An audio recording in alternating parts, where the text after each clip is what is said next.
Time to face the music, Attorney Lau. Oras na para harapin mo ang mga kaso laban sa'yo.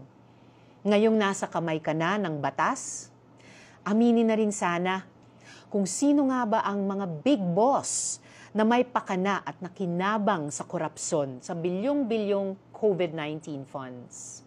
Kailangan managot si Attorney Lau at ang mga kasabwat niya sa pang-aabuso at pagkamkam sa kaban ng bayan, habang maraming Pilipino ang may sakit, nagugutom, at walang hanap buhay noong kasagsagan ng COVID-19 pandemic.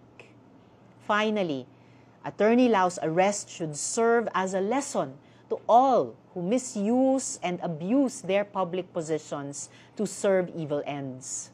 Anumang pagtatago at pagmamagic ninyo, hindi nyo maiiwasan ang pananagutan ninyo sa batas at sa bayan.